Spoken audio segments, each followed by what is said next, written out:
We want to get this program started in honor of Mr. Sushil Pandit ji.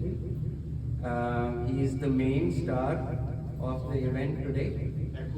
I'll just drop it. He's the main star of the.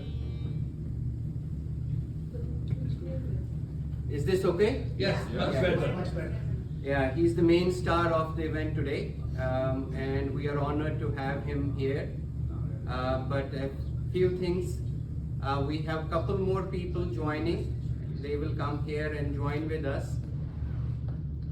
I thought what we could do from a program standpoint is that we will start with a Sharda Devi Stuti, and we are fortunate to have a great person with an amazing voice with us, Dr. Hema Raina here, who will start us off in a bit. I will then come back. Big clap for yes.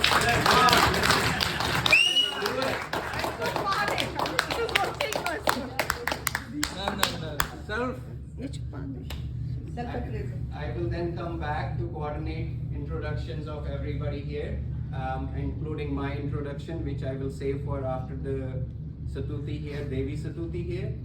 And then we'll have short remarks by Archana ji, who is the current KOA president here with us, introducing Sushil ji, and then we will bring Sushil ji to the table, and we'll get the program started now. So thank you again for being here. Let's start with the Sharda Devi Satuti.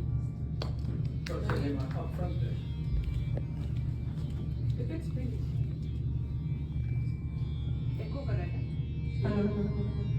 Is it echoing a lot? No, it's good now. Put you upside on the.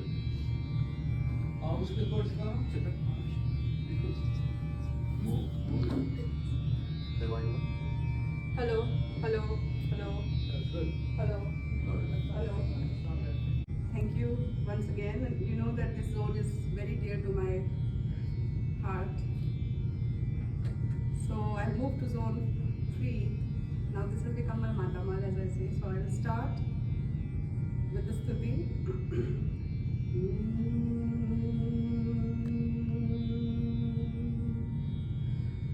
अपराध सहस्राणि क्रियन्ते हरनिशिं मया अपराध सहस्राणि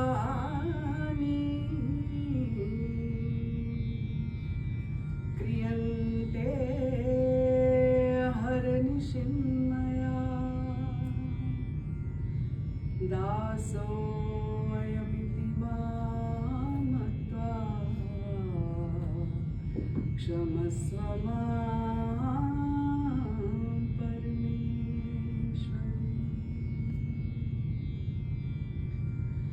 आवाहनं न जानामि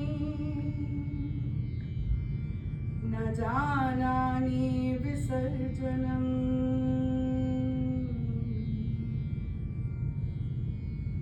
आवाहनं न जानामि विसर्जनम् पूजां चैव न जानामि क्षम्यतां परमेश्वरी मन्त्रहीनं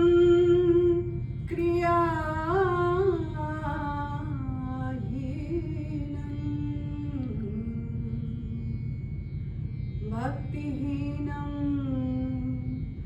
सुरेश्वरी यत्पूजितं मया देवी परिपूर्णं तदस्तु अपराध सहस्राणि क्रियन्ते हरनिशिं मया दासो अयमिति मामत्वा क्षमस्व मां परमेश्वरी क्षमस्व मां परमेश्वरी क्षमस्व मां परमेश्वरी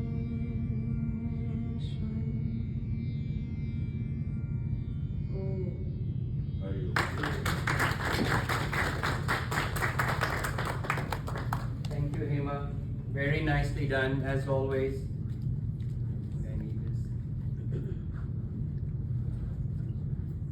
Much appreciated. So, first of all, let me take a moment to thank each and every one of you in taking time to be at this event.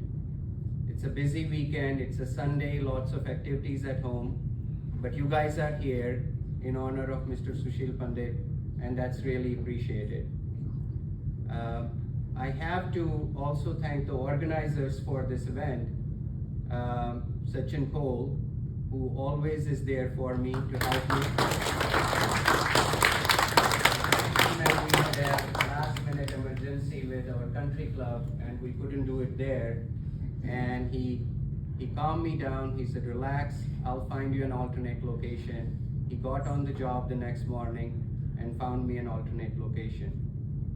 I would be nowhere.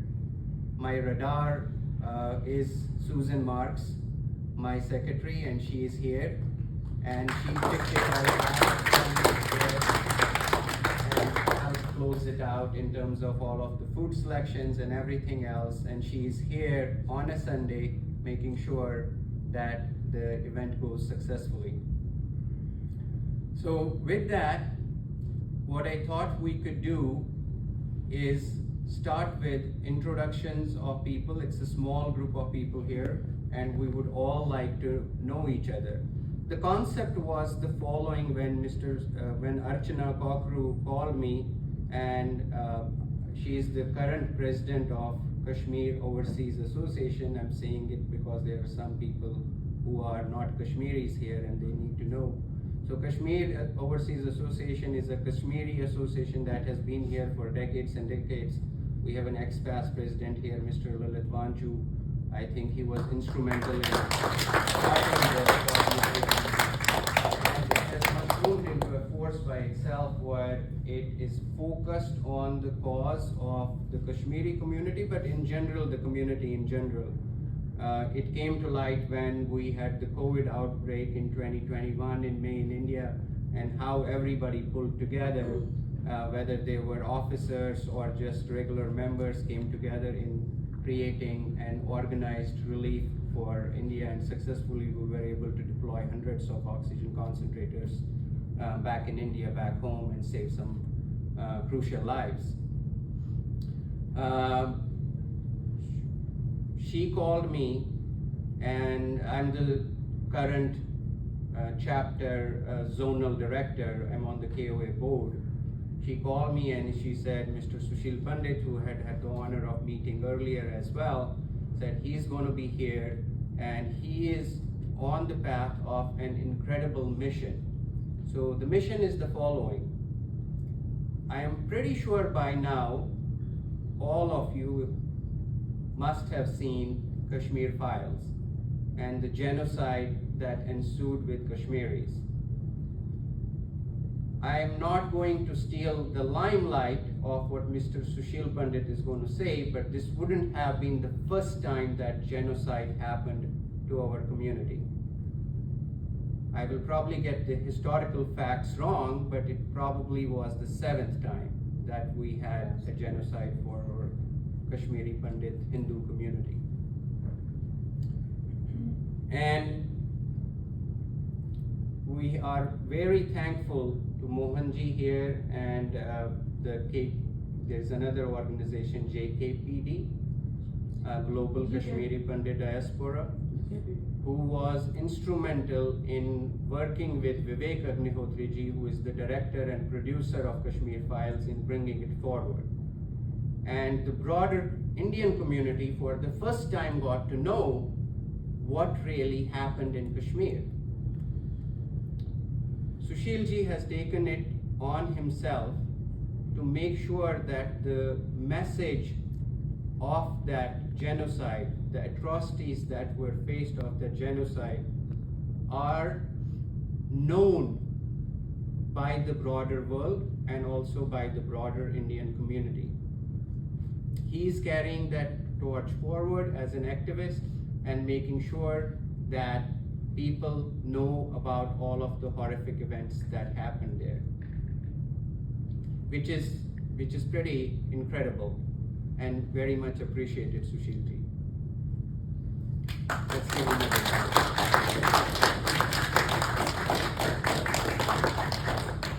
He is organizing a global protest rally for January 19th, 2023.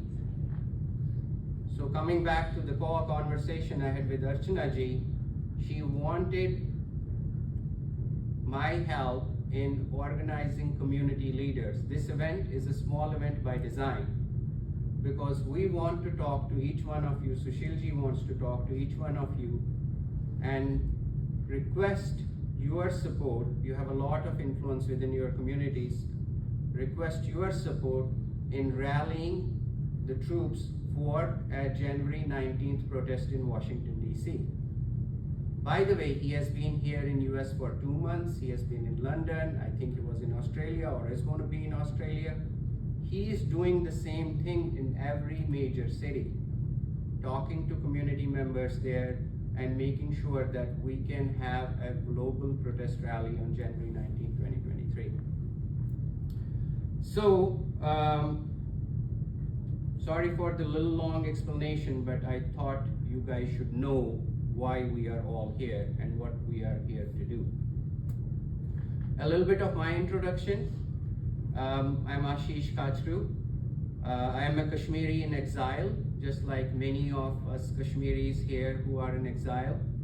I was 15 when the horrific day, which is the January 19th of 1990 happened, when many of our people were butchered, massacred, cut on chainsaws, raped, molested. I have my own personal story, which I have also published on Medium. My father here, Dr. Kulbhushan Kachru,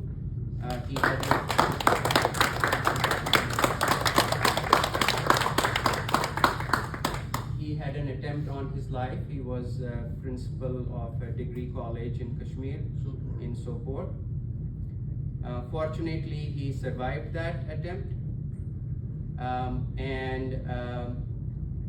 Then we ran away from Kashmir at that point of time, ended up in a remote part of Jammu district called Bhadrawa, where he was able to find a job where the militancy, Pakistan-sponsored militancy, was starting to take roots, but it had not spread like wildfire like it had in Kashmir.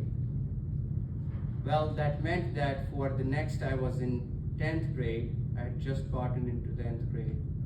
That meant that I could not go to school because there could be a threat on my life.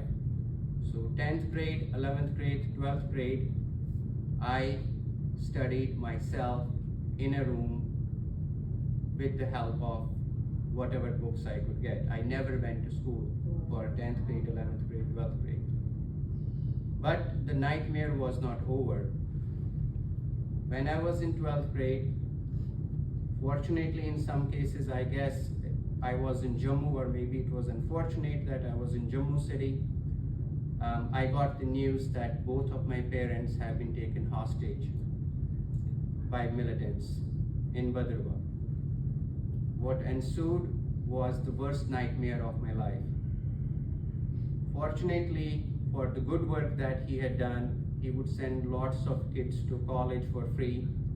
When I needed something, I remember growing up with one shirt. That was the only shirt that I could wear when I went outside. And he could afford more. Both of my parents had a job. But he always had a bleeding heart, and he would give out to the community and send kids, whether they were Hindu kids or Muslim kids, didn't matter. He would send them to college, he would fund their education. and that's how we grew up. In this case, he had continued to do the same in Bhadrava, and the local community there got together, and what happened was an outcome that is a very unlikely outcome. Whenever people got taken hostages, they generally got killed. What happened was, within 48 hours of them being taken hostage, they got released unharmed, physically. But mentally, my mother got into depression. From that day onwards, never came out of depression, and then eventually died because of it at a young age of 65. So we have suffered, but this is just one story, and this is a really, the outcome was horrible, but there are families like Vijay Ganjuji here, who is sitting, whose father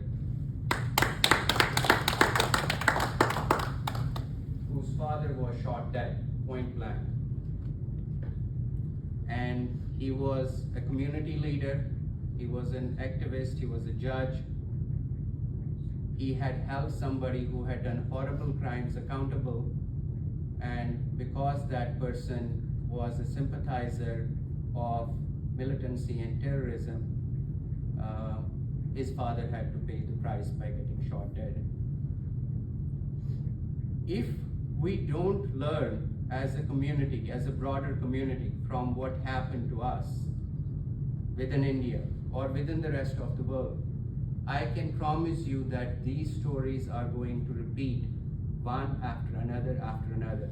There will be genocide of another community because they did not learn from the lessons of what happened to Kashmiri Hindus. So in some ways, we are now out of Kashmir, we are spread out. We could have said that, hey, we don't care, now we have integrated into the broader world. We don't care that people know our story, but we care because we cannot see another genocide like this ever happen to any community here. So with that, I really appreciate the leaders from other communities who are here. I'm going to let the Kashmiri community introduce themselves in a little bit, as well as all of you. But I do want to recognize that we have Mr. Jay Chella, ex-CEO of Asian Solutions. He sold his organization, had a really successful exit. He's actually partners with Nar Coppola, who many of you do know. Nar unfortunately he had an accident coming here, and he broke his wrist, and he has stitches, which is horrible. We were really looking forward to having him here. We have Mr. Ram Matapalli, a dear friend and a community leader. He is the main attraction, I hear, Jay. You can verify this or not, but whenever you have your Telangana Association event, Ram Matapalli is kind of like the main attraction holding the fort there. He is CEO of Zolon Tech, a very large company that he runs in the area, and very much involved with the Telangana community, the Andhra community, and he will, along with Jay, will help us spread the message. In the back, I saw Ashish Kachru coming in. Thank you for joining, Ashish Kachru. Ashish is CEO of Technomile, another very large organization that he's running. But all of these people are here for a reason, that they have a bleeding heart, they give their time and money to community causes, and he has promised that he will spread the message. We have a few more folks who were invited by Sapna Ji.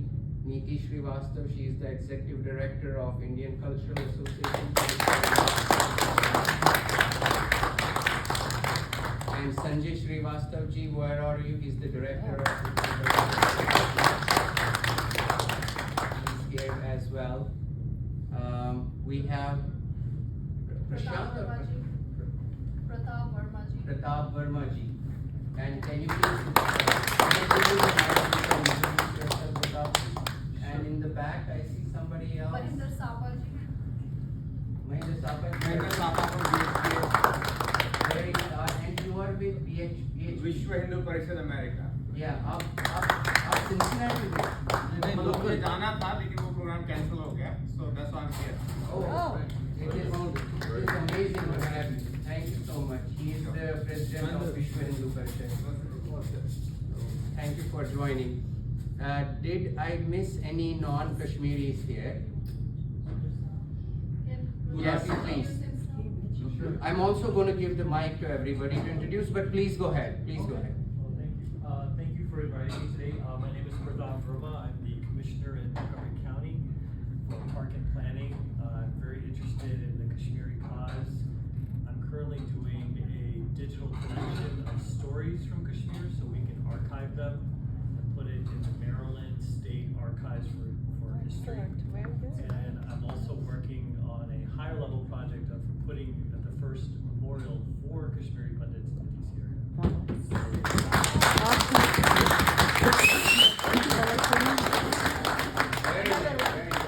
No details yet.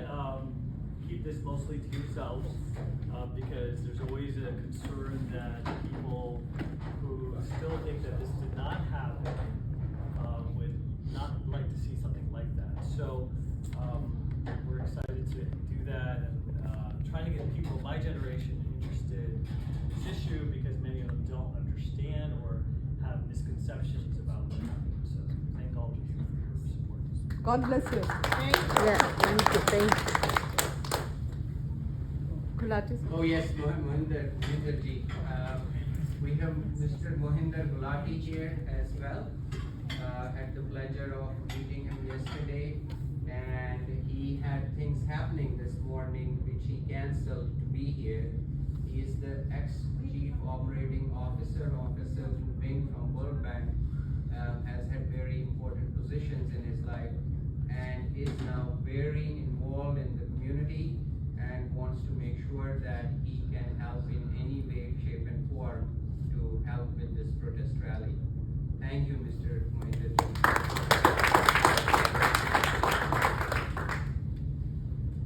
So with that, what I would like to do is pass around the mic. You don't have to use the mic. And if each one of you can give a brief introduction of yourselves, that would be great so that we all get to know each other in the room who is here. And then we will start with Archana ji, you introducing our main event speaker, Mr. Sushil ji. Okay, we'll start with you, Niti ji. Thank you, Ashish ji. Can you hear me? Is this working? Yeah, I think light is on. Oh, okay. Hi, my name is Niti Shrivastava, and I'm with the Indian Cultural Association of Howard County. We do programming, arts and cultural programming, and we do a lot of food distributions and in Howard County, and we have also done in Montgomery County and a couple other counties. And I will give the phone to Sanjay to tell you more about our organization. Thank you. My name is Sanjay Srivastava. I think the best way to share our culture, to show who we are, is Seva. And so the Indian Cultural Association has been doing Seva in Howard County. As a cultural organization, we are the largest cultural organization in the DMV area. We have about 30,000 members. So we have a large footprint. That means we have a large voice. And to use this voice for good is our intent and purpose. In terms of food distributions and other services that we've rendered, we've distributed over 2.5 million pounds of food to needy families in our community. This is more than a food bank. This is also becomes a kavach in a sense, as we have been articulating the wants, the needs of our community, the persecution that we have endured as a people. You see, I grew up here. I grew up reading Vivekananda and all these things. And I learned about Kashmir because not much information was available. The history that's being taught here is wrong, actually. Everything is whitewashed, and I know what's going on in India as well. So as we have raised a voice in our community, at every level. We've seen resistance in the Board of Education, we've seen resistance in every level of government. So we have raised a voice. They have ventured to call me Islamophobe and an enemy of the community. However, they are restrained because of what we have done. They are restrained in what they can do, or what they have been able to do in terms of labels. I hope to get to know each and every one of you. It is my honor to be here in such company for people who are not only patriots, but also have the values to care about our community, our dharma, for our children. We do what we do for our next generation. I have kids, but I also do what I do, not just for my kids, but for your kids.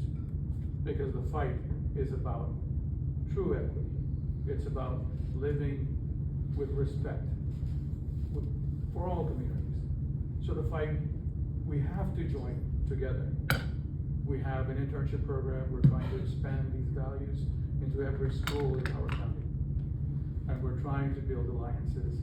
And I'm happy to see the opportunity here with other organizations who can join with us to further this message.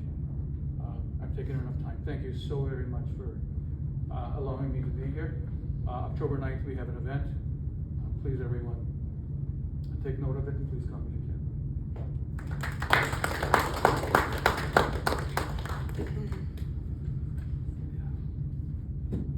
I think most of you know me so well. I think my name is Mohan Sapro. My only introduction is that I'm a very humble Kashmiri Hindu activist. That's all my introduction is.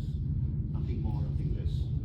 But the point I would like to make is that in order to serve the Kashmiri Hindu cause, many of us, not me alone, have been trying our best to involve as many Hindu organizations, Hindu volunteers, Hindu activists to plead our case.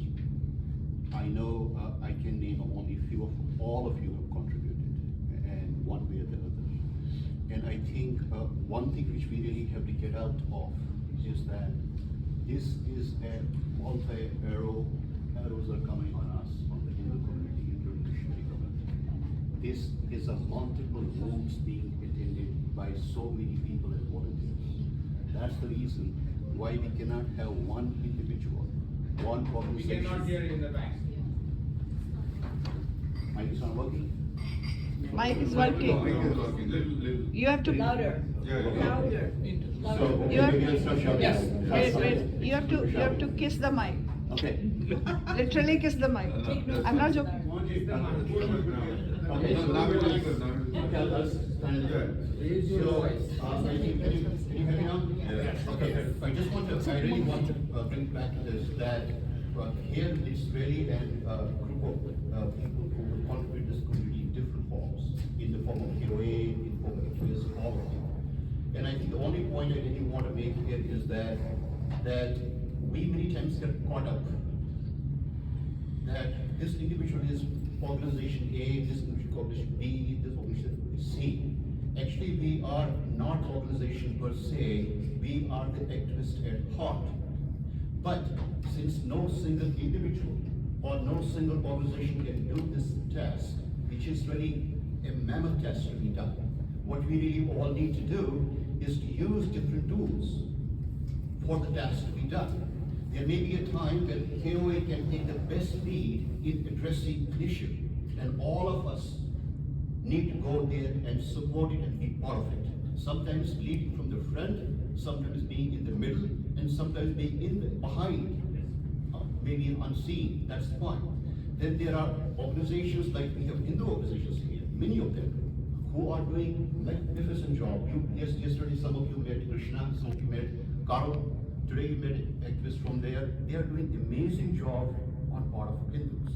And that's the time when we all have to go, have them take lead and be part of it. So it's not one organization which is the point here. The point is, can you serve the cause depending upon whichever organization, whichever individual is doing it and being part of it, showing support, not necessarily leading from the front, leading from behind and leading from middle is sometimes much more important from leading from the front. Because a lot of people will be volunteering for big picture to be taken in the front. There are very few individuals who will work from the back and behind, and that's what we really have to do. Because this whole idea that leadership means you have to be in the front to take picture is a misnomer. It's a 16th century concept. Today's concept is that political activism, social activism is an enterprise. It's like a freelance activism. Any one of us can go and do something. Do something. I don't have to know. I know here, I know how much work, some of you know, some of you don't know. I know how much work Siddharth is doing. I know how much work our Savna is doing. And I know before that, before our struggle, Shakunji, what she did as a KOA, absolutely we have to acknowledge that. Before that, we had, imagine, we have two stalwarts here. Manchuji here, how much he did in terms of KOA, bringing it to the shape where it is currently here. We always live today on the back of yesterday. We can't forget it. We cannot be here unless we can go back. None of us. And Suzabalji there, he is our political guru.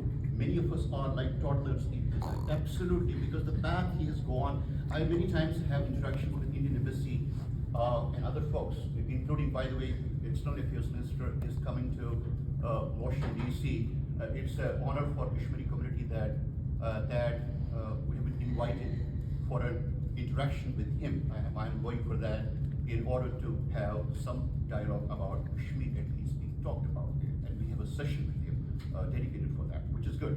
But all of that is the work of stalwarts like Suzabalji has done. So any one of us feeling that today we are doing something unique is not, they help put the path there. So all I really want to say is thank you all of you being here. We all have to do it, and I know the main event for which we are here, Sachinji's event. Sachinji, only my appeal would be that at the end of what you mentioned, please give us, along with a kind of roadmap, what you really want us to do for that day. And we all will be there and there to show whatever support we need. And all of us, many of us are known to be leading and being part of these protest rallies. Many of us, Washington Post rally, which was pretty much common. Irrespective of whatever so-called organizational camps they hear, I think what we all are trying to do, we have really developed this model in Washington, D.C. We have organizations, we have Jewish organizations, we have Sikh organizations, we have Hindu organizations, we have Kashmiri community organizations, some of them, many of them. It doesn't really matter. All those hats are at home, and when we go to Washington, D.C. and protest in front of the Washington Post, we all stand there as individuals. So please let us know what we can do. Thank you so much. If I can request everybody, we do not want to take time away from our main event speaker, Sushil Ji here. If you can just stand up in your place and just have a brief introduction of yourself, everybody. My name is Vijay Sazal. I'm a retired corporate executive and an aging soldier in the cause for Kashmiri Pandit.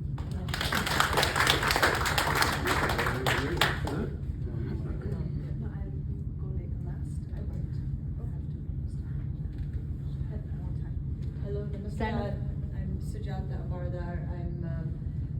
I'm a community activist in some ways, but I support a community activist, Siddharth, who is actually, very passionate in work. But I've been in this community for about 30 years, and I think part of what we're doing, and I think I was speaking to Niti ji, and the thing is that it's not only about the Kashmiri Pandits, but it's really about us aligning together and having one voice and trying to work together.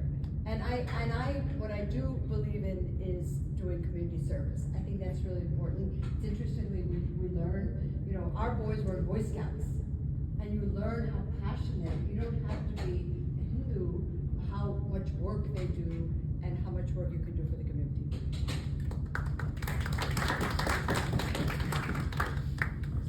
Well, namaskar. I'm Siddharth Ambardar. Most of you know of me. I guess the objective is clear. We have to implement things that will make it impact on the ground, and I'm looking forward to your help and your support and dedicated efforts to achieve the objective. And we are all doing it. Lots more has to be done. Thank you.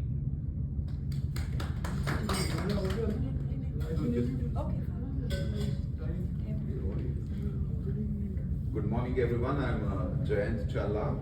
Thank you, Ashish Ji, for inviting me here. I'm originally from Hyderabad, Telangana. I came here about more than 30 years ago. We ran a business for 20 years and sold it. I'm part of organizations such as American Telugu Association, which recently conducted a biennial conference at the National DC Convention Center with over 10,000 people. So, and I'm also with the IT Serve and Thai organizations, and look forward to hearing from you. Thank you. Good morning, everyone. I'm Ram Marapali. I'm also from Hyderabad, Telangana state. I'm in this community for the last 25 years. I'm running a successful business, and I'm also very active in the community. I'm a good friend of Ashish. When Ashish invited me, I couldn't say no. Thank you for Ashish inviting me.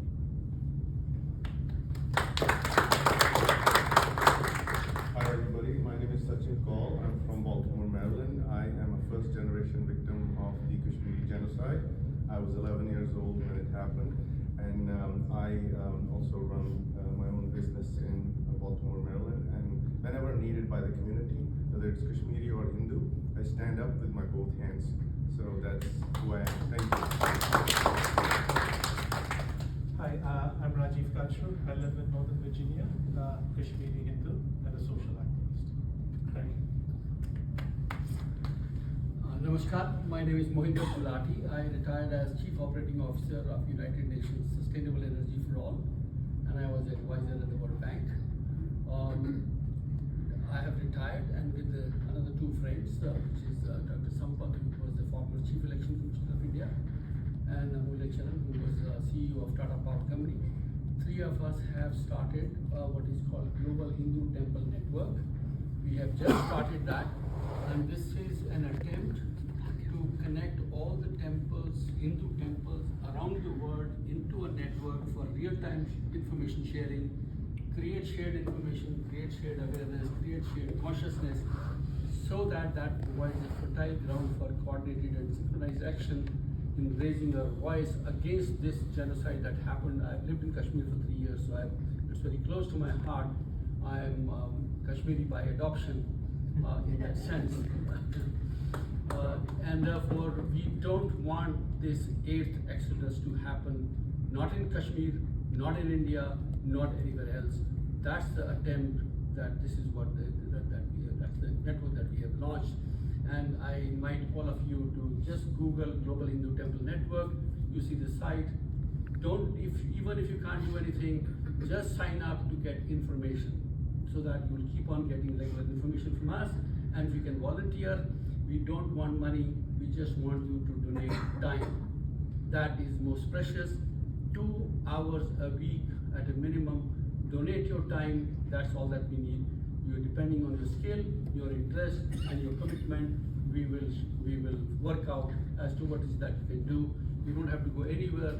Work in your temple, work in your home, work in your community, and just donate 2 hours a week of your time.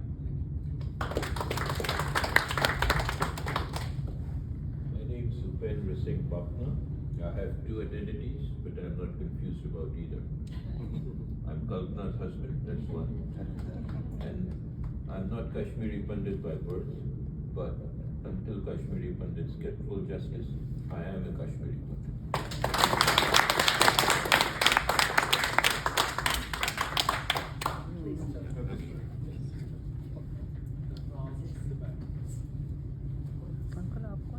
Namaskar, my name is Sandeep Kaur. I live in this area. I am from Balidan and serve and forward your speech. Hello everyone, Namaste, I'm Ashish Kachru. I'm originally from Nagpur, associated with RSS and here I'm involved with justice and civil isolation and doing everything possible to give justice. Hello everybody, my name is Ramesh Shukla. I mean, parts of the streets, it's about Indo-US think tank. I'm active like in various Indo-US relations and like pro-India related activities. Thank you. Namaste, my name is Mahendra Sapa, Vishwa Hindu Parishad America, Washington DC. I strongly urge everyone to identify themselves always as Indo-American. And I see most of you are 50 plus. Do you have a succession plan? Our second generation kids born and brought up here, they are not dependent on our inheritance. Let's utilize whatever assets we have generated, so that way all the genocides are recognized and our kids remain proud Indo-Americans versus getting lost in South Asian identity. Thank you. Namaskar everyone, Hema Raina. I'm just a community member, 33 plus years, but who's counting? Someone who's longing to go home.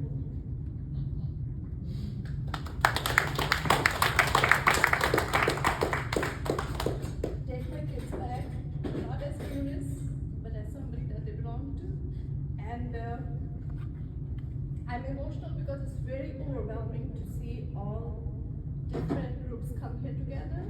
Gives me hope, gives all of us hope that if we have the common goal, common thought process of helping each other, hold each other's hand, and we will be across the finish line sooner than later. So thank you everyone for being here.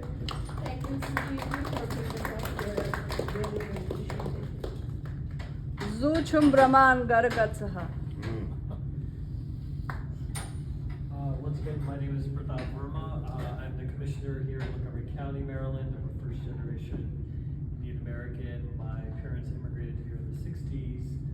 I'm not Kashmiri, but I too am also very interested. I worked in India as a diplomat, and I'm very much interested in Indian politics.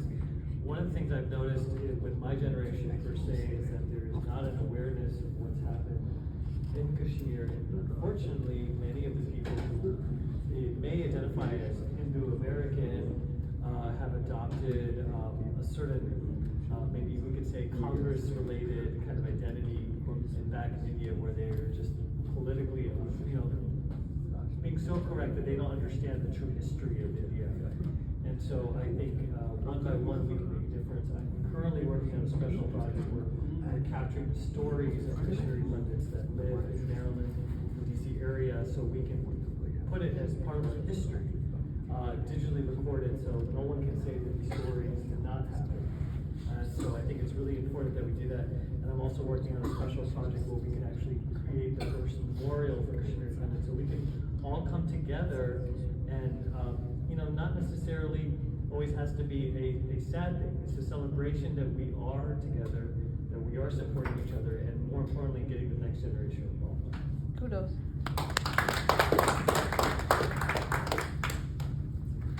Hello everybody, my name is Neena Vanchu and I am Kashmiri by marriage. And I'd like to just share one small incident. I was in class 9 and there was a debate organized in UP and the title was Kashmir was ours, Kashmir is ours and Kashmir will be ours. And this happened in 1972. And so what happened, I asked my father, and my father was having the intelligence. So I asked him, I want to speak in that debate, and please give me this, just prepare me. So he was like, okay, and he got everything, all the information regarding Kashmir, and told me this is what you can speak. Okay, I participated in that debate, and that was first introduction to me was about the Kashmir. Of course, I knew where the Kashmir was on the map, but nothing more than that. And when I was speaking, I started crying. And would you all believe, everybody was like quiet and couldn't believe what I said. And from winning of my college, I was supposed to go to university and compete over there. I was awarded, and I'm telling you, nobody knew what I was talking over there. this probably was purposely kept away from the rest of the India. People should know, and I feel so bad why we were not told about the situation in Kashmir. But after married Lalit, what I really feel, we all Hindus have to unite and really go for all the way so that people should understand this is not done what is being done over there, and people should know that we can be a force to fix this problem. Thank you.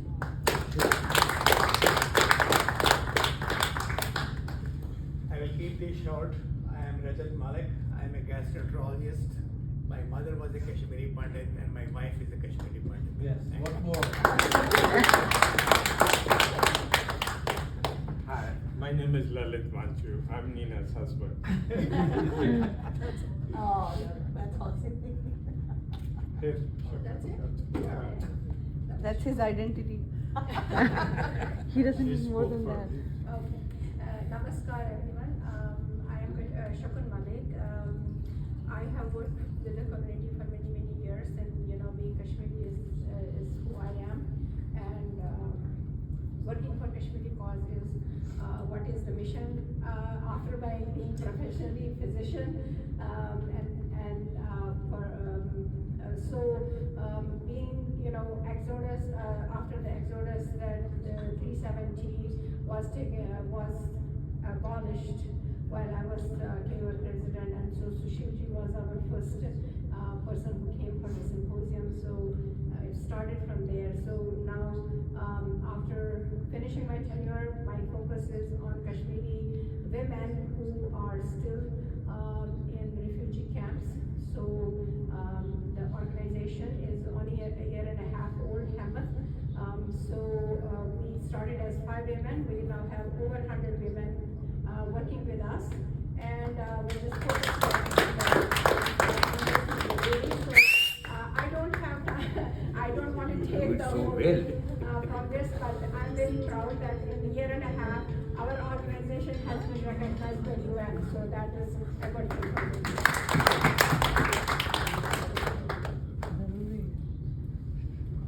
No, I got it. We have had a couple more people join here. We have Mr. Ravi Police, who is CEO of International Business Group. Ravi, you also do a very good introduction, and Shukla-ji, Ravindra Shukla-ji, thank you for joining. He's an amazing activist from HSS, Hindu Services Summit. Mike, thasa close. Yeah. So thank you for joining. And we have Ashish Kachru, who introduced himself, but I didn't recognize that he is also from HSS as well as Seva. Yes. So he's here as well. Thank you, Ashish, for inviting me here. I'm from state of Telangana, the newest state. And I have a lot of friends in Kashmir. I hosted a few ministers and MLAs from Kashmir about 10 years ago. So I've been in touch with them on how to do any action items. How, as an NRI, we could support. So I just told Ashish that I'm more an action guy, happy to support and see whatever I can do. Thank you for inviting me. Thank you. And one of the things that you need to know about Ravi Puli is that when COVID hit, people couldn't go to India. He has done lots of amazing things, but he actually organized a full charter flight with Air India, multiple charter flights. Money. I don't know how he got funded later on, but he got people to India at that point of time, parents who were desperate to go back to India. I received no funding. It was all funded by my company and myself, my friends. Amazing. Those people did offer me, to support, but I didn't take any support. I started a non-profit and did it, and that has become a historical thing. Thank you, Ashish, for mentioning that. Awesome. Yeah, no, when he says he's an action guy, he is an action guy. So without further ado, let's get Miss Archana Kokroo on the stage here to introduce Mr. Sushil Pandit. Archana Kokroo is the current president of Kashmir Overseas Association, and one of the reasons this event is happening here is because it's her brainchild. So please come over.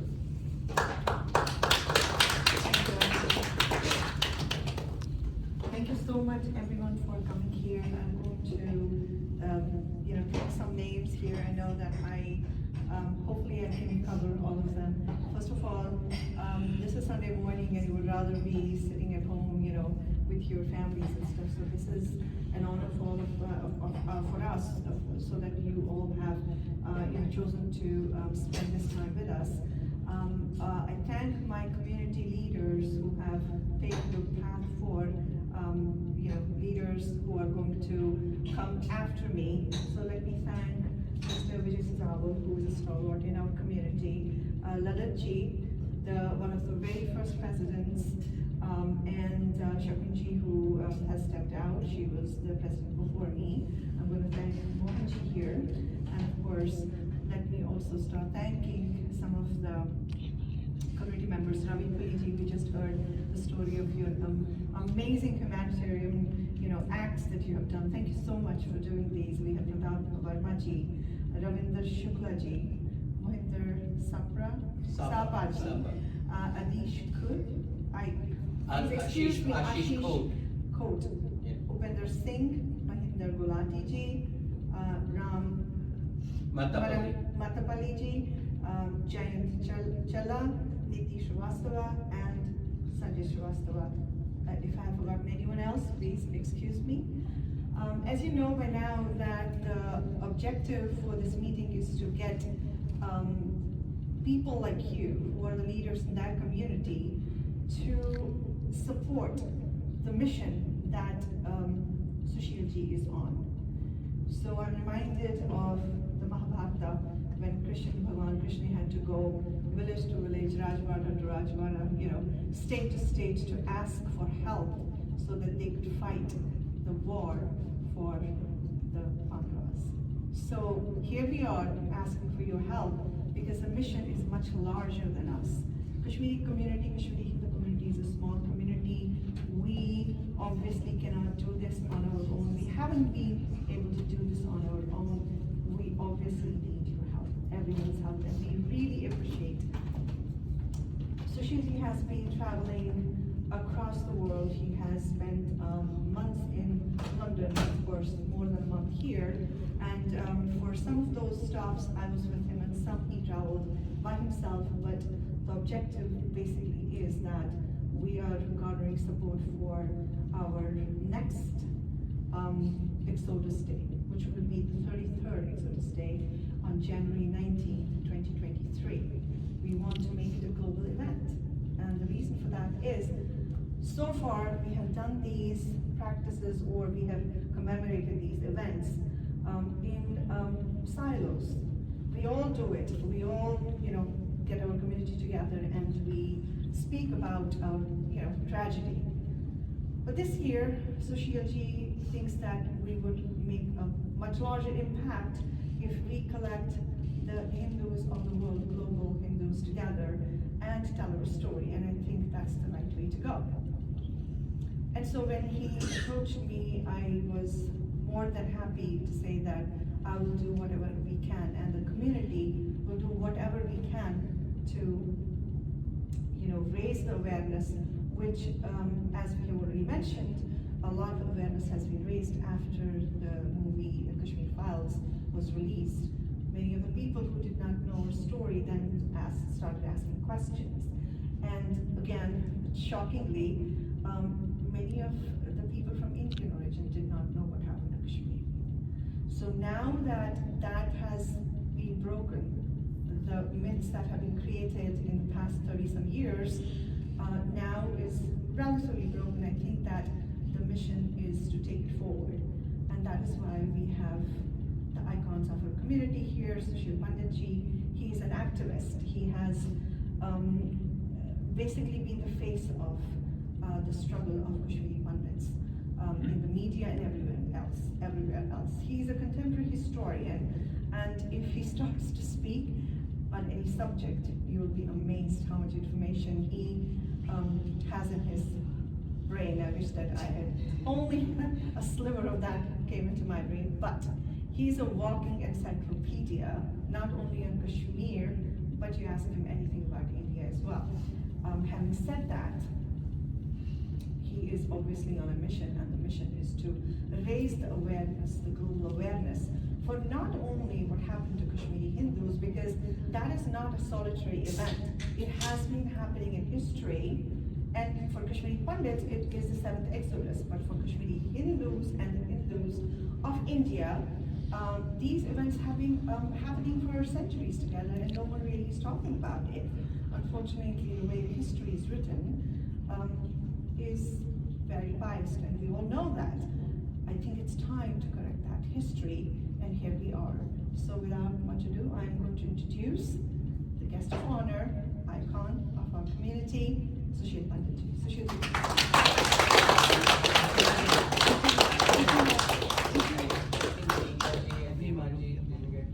Okay, just one second.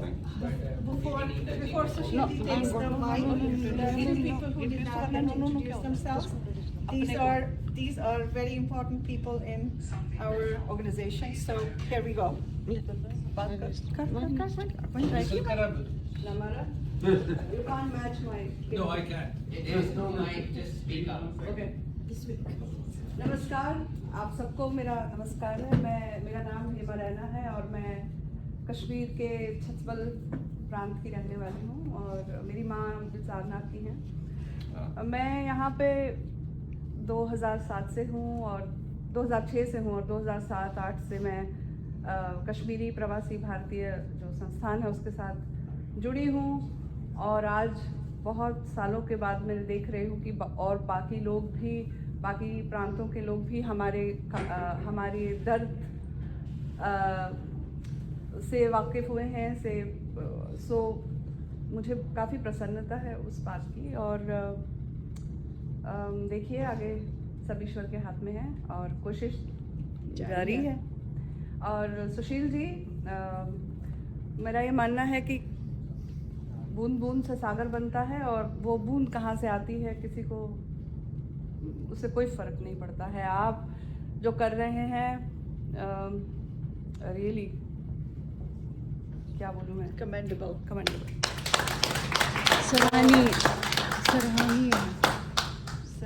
सराहनीय है।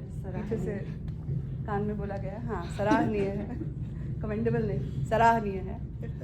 और मैं आप लोगों से बात कर रही थी तो अभी किसी ने पीछे से एक व्हाट्सएप मैसेज भेजा है जिसमें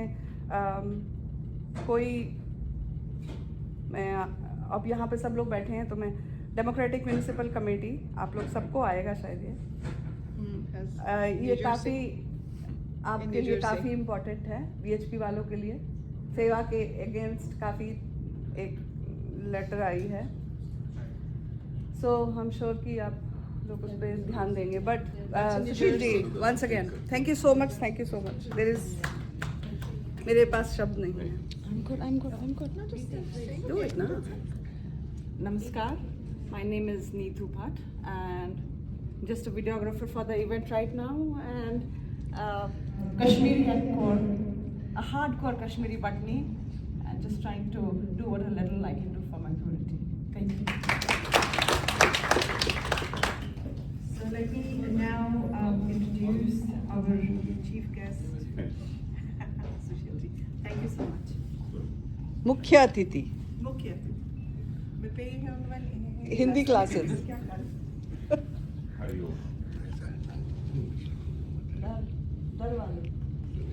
Hello, can you hear me?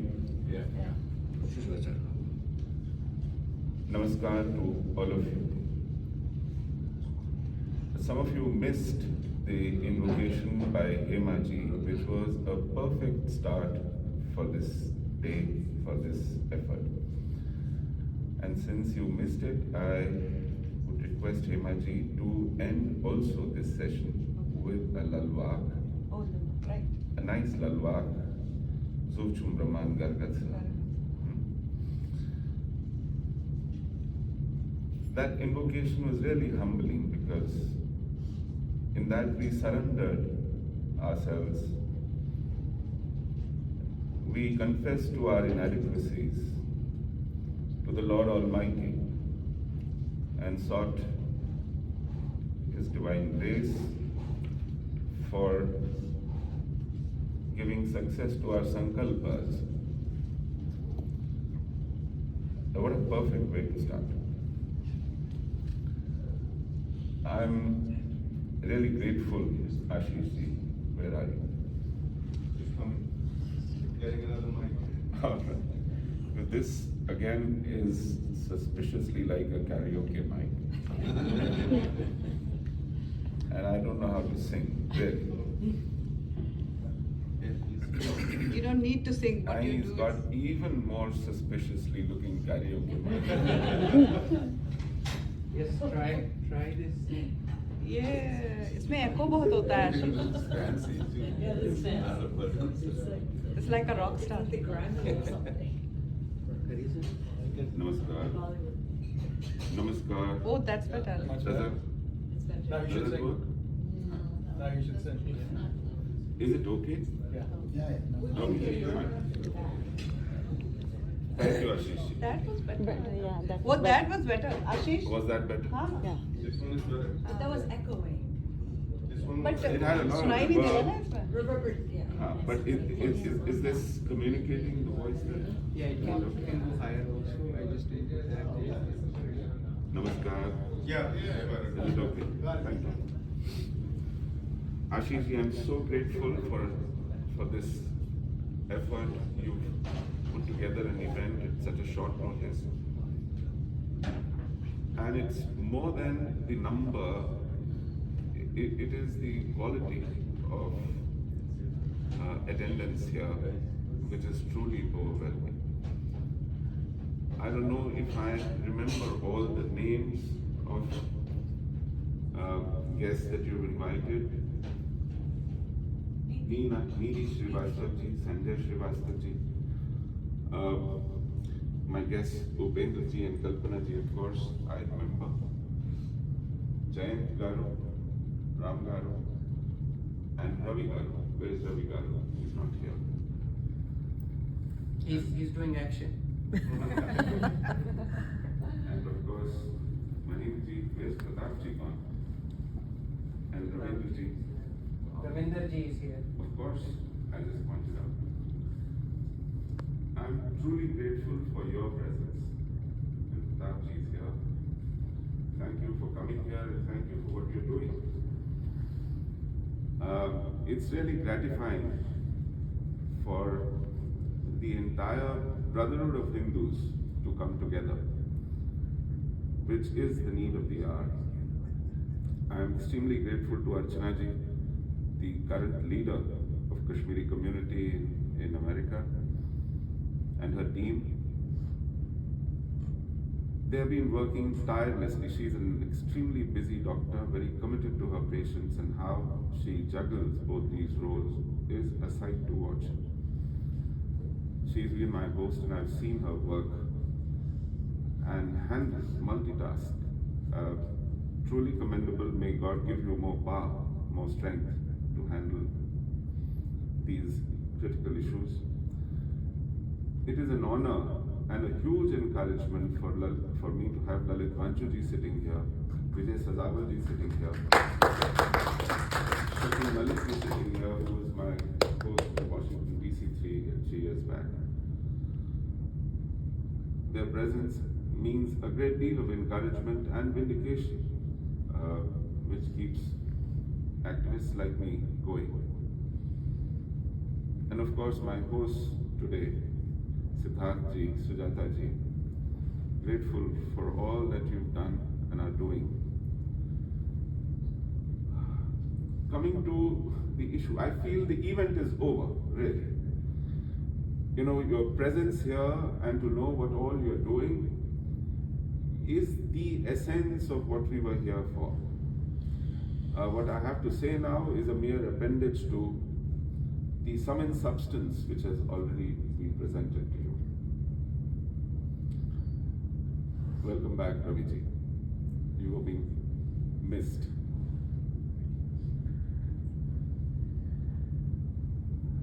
As Ashish ji was mentioning initially about his own experience, about the experience of his dear father, Professor Kachru ji, I was paying attention to the words he used. For example, the word militant. Now, militant is a very watered down version of what we face in Kashmir. BBC prefers to use that word militant. You know that. We inadvertently, not knowingly, pick up these words and then it becomes common currency. Just as the invasion of 22nd October 1947 is now commonly called a tribal raid. It in fact was a Pakistani invasion. Pakistan wanted to pass it off as some kind of a tribal action. And that is what they told United Nations. You know, when India began to defend Kashmir from 27th October, they came across Pakistani soldiers and officers. And you must remember, these soldiers and officers had worked together with the soldiers and officers of Indian Army because they were one army till very recently, barely a few months back. They were given an option to choose which army they would belong to in the wake of partition. And a lot of Muslim soldiers and officers went to Pakistan Army. And the non-Muslims, not all of them, and non-Muslims and some Muslims as well, chose Indian Army. So till recently, they were buddies. They knew their war tactics together, they had the common weaponry, their training was similar. So what was passed off as a tribal raid was soon figured by the Indian Defence Forces, the 1st Sikh and the 4th Kumaon, who were airlifted, that these are Pakistani regulars. India complained to United Nations that what we face is a regular invasion. Pakistan was in denial. They coined the term tribals. Muslim tribals who could not bear to see their Muslim brethren in Kashmir under a Hindu ruler being tormented. This was the alibi. Then they decided to cross the border to help them. We have nothing to do with it. But this nomenclature has stuck. And you know how this was found out and established is United Nations Security Council then appointed an Australian judge called Justice Owen Dixon. He was sent to fact find in Kashmir. And Government of India gave them the prisoners of war, which were Pakistani regular, their IDs, their weaponry. And when Justice Owen Dixon went to Pakistan and confronted them with that evidence, they sheepishly agreed that yes, maybe some regulars may have joined, but they are actually on leave. You know, they're supposed to be on leave. We didn't send them. They joined on their own. This was the second lie. And finally, when pitched battles were fought, especially the Battle of Shalteng, the artillery came out. The entire battery, which only a regular army can use, came out. And it became a brazen invasion. What they did in Skardu, what they did in Gilgit, when Major John Brown pulled down the flag of Maharaja and replaced it with the Pakistani flag. He was part of the Pakistani army, but a British officer. Now, if Pakistani army and the chain of command hadn't mandated him to do this, he should have been court-martialed for doing this. But he wasn't. Instant. When he went back home on retirement, he was knighted, which means the British officers of Pakistani army, led by General Masavi, was actually guiding this invasion. And the most unfortunate part was that Indian army was also led by a British officer called General Roy Butcher. We were caught in this conspiracy. British never wanted Jammu and Kashmir to be part of India.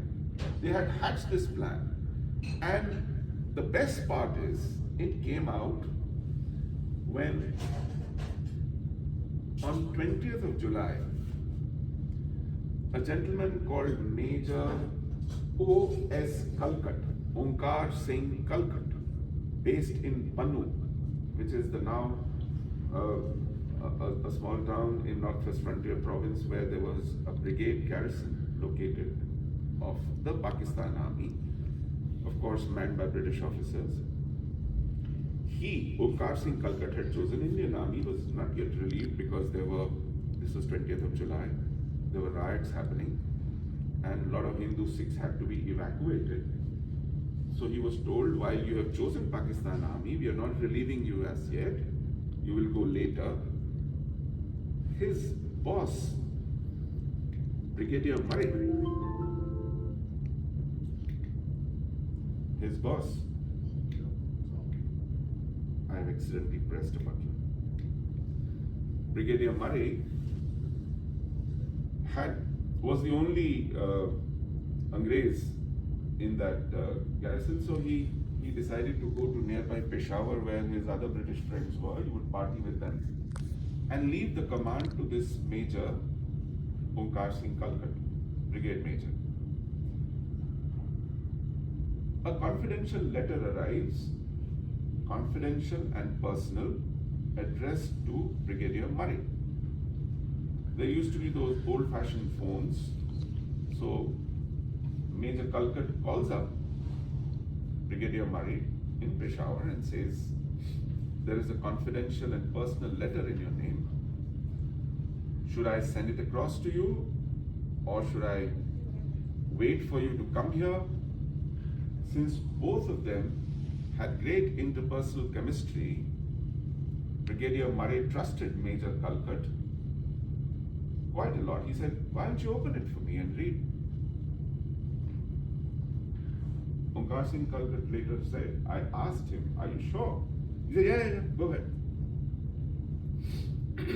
He opens the letter. Can somebody correct this? Otherwise I'll lose my voice. So,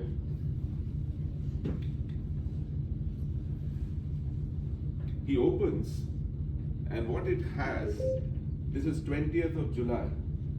What it has is the invasion plan for Kashmir by General Messervy to Brigadier Murray, has the dates, has the movement of troops, has the entire route, has the logistics, and the role for Brigadier Murray. As he is telling him all this on phone, Murray realizes that he has done something extremely avoidable.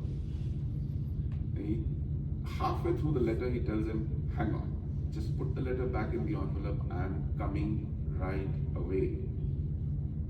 And don't talk about it to anyone. Brigadier Murray rushes back to Pannu garrison. He tells him, you know, you're not supposed to know this.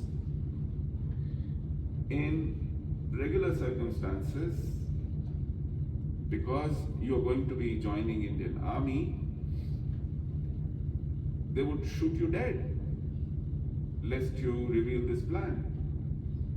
But you're very dear to me. What I'll do is, I'll quarantine you here till this is acted upon. You're not going to have any communication with anyone. He was a young officer recently married with an infant child at home, at his quarters. He was put into his house, all telephone lines taken off, and from his own brigade, Jawans posted to guard him. Now, Jawans didn't know why they were guarding their own major, because this is a top secret. This is just a communication between Onkar Singh Kalkat and Brigadier Murray. Kalkat was a very popular major officer. Of course, the Jawans, most of them were Muslims. They didn't know why they were guarding. The word was sent out that there is rioting happening. Probably rioters would target Major Kalkat, so you have to protect him. And they said, of course, we'll protect him. Now, Major Kalkat knew that his life was at risk, his wife and young child's life was at risk. In army, they are not so emotional about things, and he knows things that he's not supposed to know, but none of his fault. His superior asked him to open the letter and read it out for him. So he works things out through his guards. He figures when were the flights taking off from Peshawar for evacuating some of the key people. And he tells, whatever he told those guards, that I need to send my wife and child to safety while I can remain here. But nobody needs to know. At night he got his wife smuggled and child smuggled to Peshawar. When the information came back that they have safely taken off, he planned his own escape. He escaped on foot. He ran to Muzaffarabad. From Muzaffarabad somehow reached Delhi. On 20th of October, he ran to the military headquarters in Delhi. Those days, there was a gentleman called Colonel V.N. Thapar, who eventually became Chief of the Indian Army. General V.N. Thapar, who led Indian defense against Chinese attack in 1962, father of Karan Thapar. He was those days Colonel V.N. Thapar in the DGMO, Director General of Military Operations. Told him this is the plan. 2 days from 20th of October, an invasion will start. He wouldn't believe him. But it was too serious a matter, so both of them went to Defense Minister, then Defense Minister Sardar Baldev Singh. Now, Baldev Singh is told exactly what Onkar Singh Kalkat had just told V.N. Thapar. Baldev Singh wouldn't listen to it. He says, you're crazy. You've gone mad. You need some rest. Go look for your wife, because those days there were no telephones, emails. He didn't know where his wife and child were, where they landed, and so on and so forth. So he says, your problem, I have told you, this was a burden in my heart. Instead of looking for my wife and child, I came running here first to tell you so that you prepare for it. He went looking for his family. And 22nd of October, the invasion began. Why I'm telling you this long-winded story is, this tribal raid is a lie. It's part of a narrative. Just as the word militant is a lie, it's part of a narrative. Even terrorist doesn't fit that description, right? They are jihadis. They call themselves jihadis. They name their organization after jihad. Now, what is Hizbul Mujahideen? Mujahideen is plural for the word jihadi, which is singular. One combatant is jihadi. Several combatants are mujahideen. Lashkar-e-Tayyaba, the name itself says, we are the army of pure. Tayyaba is pure. Lashkar is an army. Jaish-e-Muhammad. Jaish is a brigade. A Muhammad of Muhammad. Does that leave anything to imagination as to who they are?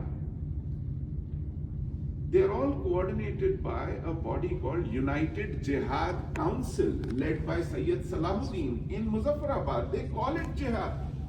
They call themselves Mujahideen. But we insist on giving them names that suit us. We water it down, we dilute it. And their friendly media dilutes it. Sometimes they themselves dress it up in order to be politically correct. So in Kashmir, what they call is Azadi. Because Azadi is something that nobody will have any problem with. Azadi is the most beautiful pursuit for a human being, a self-respecting, proud human being, or a society. But scratch the surface a little, they themselves tell you, Azadi ka matlab kya? La ilaha illallah. Pakistan से रिश्ता क्या? ला इलाहा इल्लल्लाह। यहां क्या चलेगा? निजामे Mustafa. You don't have to search too far. Azadi is just a cloak. And what they do, the first thing they do when they begin this muhim for Azadi is shut down all the cinema halls. And those who do not shut down, burn them. Is that Azadi? Or is this Azadi to finish all Azadis? They shoot dead editors. Shaban Vakil was shot dead. He was the editor of a newspaper called Al Safa. There are other editors who are put on notice. They burn schools. They terrorize media organizations. They shot dead Lasakol, director Kashmir Doordarshan. Welcome, sir. They shot dead a vice chancellor of Kashmir University. They shot dead authors, scholars, judges. Justice Neelkant Ganju, father of dear Shri Vijay Ganju. Sarvanand Kaur Premi, a scholar of Persian who translated Quran into Sanskrit and kept it at his temple at home. He used to teach Muslim students in his neighborhood Quran. Can you imagine a Hindu teaching Quran to Muslim students in the neighborhood because he knew Persian so well that the semi-literate parents of Muslim boys and girls found no better person to teach their children Quran than Sarvanand Kaur Premi, and they shot him dead where he put his tilak here at the forehead and hung his body along with his young son's body by the tree. And they call it Azadi.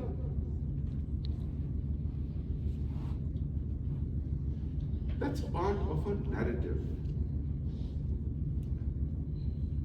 Like just 2 days back, you were reminded that when they started celebrating Kashmir Day in America, Rakesh Kaulji had told them that, listen, you called this day Jihad Day in Pakistan. But in order to be politically correct, the same day you wanted to celebrate in America as Kashmir Day. The enemy is mindful of tweaking narrative, using the words that help them get further. We sometimes foolishly pick up their narrative and give it credibility. Not anymore. Because battle of narrative needs to be won before we win the battle on ground. Ground gets softened with a narrative that's winning. Sorry, please. Now, how do we win this battle of narratives? What are the challenges here? Initially, we also latched down to the identity that was given to us. The identity that was given to us is Kashmiri Pandits. You must have heard that expression very often here. When most of people were talking about themselves, introducing themselves.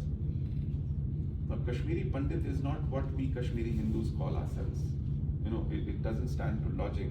Do Kashmiris call themselves Kashmiris when you're talking among Kashmiris? No. It is the others, non-Kashmiris, who identify us as Kashmiris. You know, in our language, in Kashmiri language, the word Hindu doesn't exist as an identity we give to ourselves.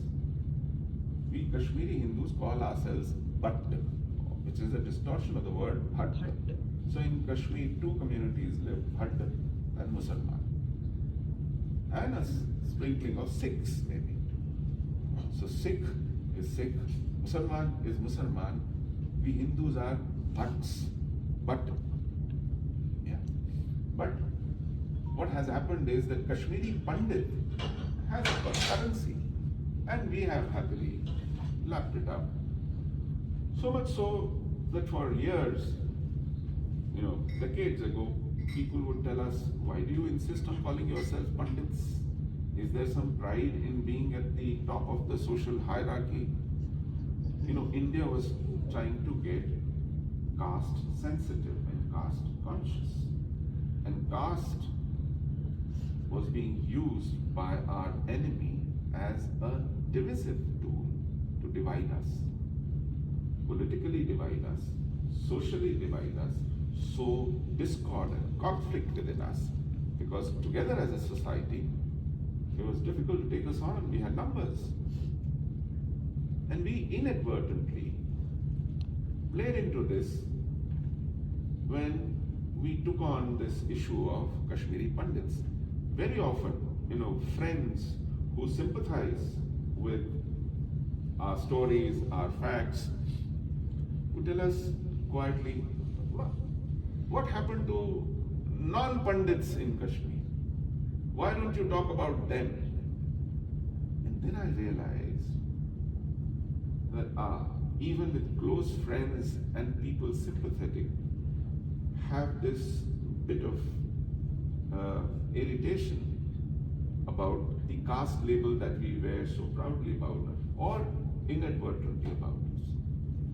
And then I have to tell them that if you know Kashmir society, most other castes or varnas, and including a lot of Brahmins, got converted.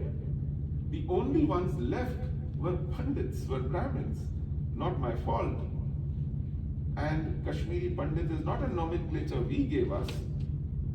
When there were several exoduses before 1990, and some of my ancestors settled down in the Gangetic Plain in the northern Indian cities, the locals identified them as Kashmiri Pandits. And they are the ones who gave them this nomenclature. In Kashmir, there are no other Hindu castes left within the Hindu fold. And that was surprising because that's not the case anywhere else in the country. Very few people still know this. They may not voice this, but they harbor that feeling that probably we are Brahminist, and hence we put up front our Pandit nomenclature without knowing that it is alienating some people, even if they don't talk about it. So realizing this, we said, fine, we'll call ourselves Kashmiri Hindus, because it's no point wasting time trying to explain what happened, and so on and so forth. What I realize now is that even Kashmiri Hindu is an expression that takes us some distance away.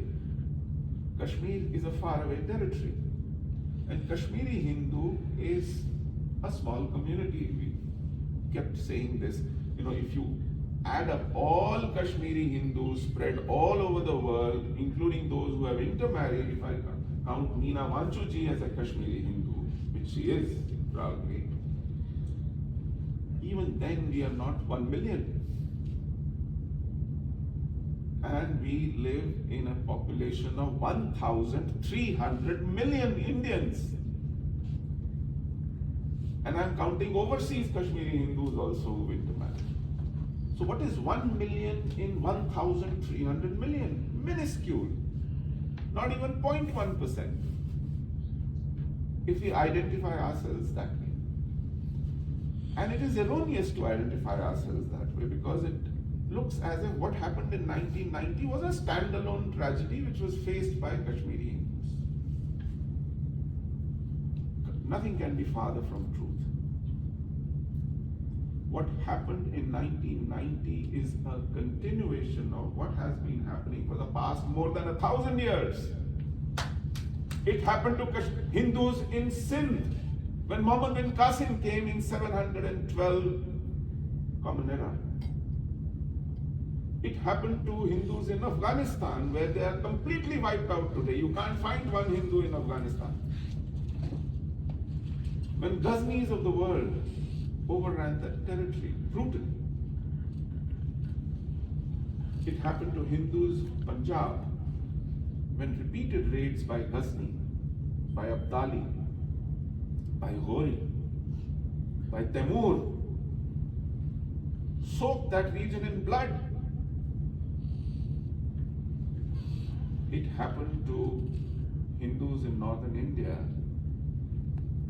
when the Suris, Tughlaqs,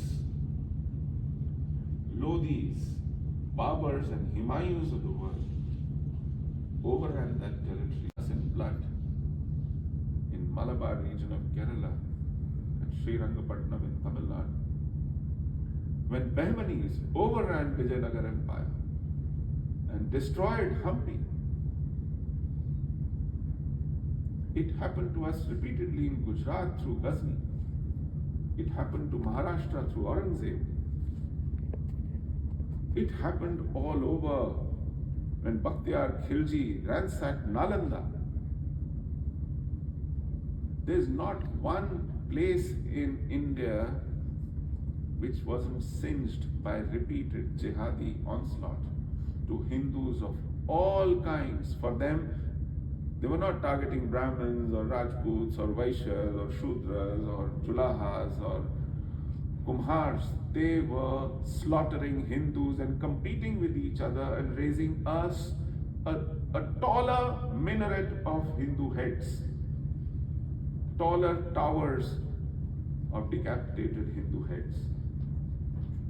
This has been repeatedly happening through the centuries. What happened in Kashmir was continuation of that, and perhaps the latest example of what continued to happen through the medieval ages and hasn't stopped even after independence. It continued with European colonialists coming, descending on us. What Portuguese did to Goa through inquisitions. What British did to India by inflicting famines on us, epidemics on us. Millions were wiped out.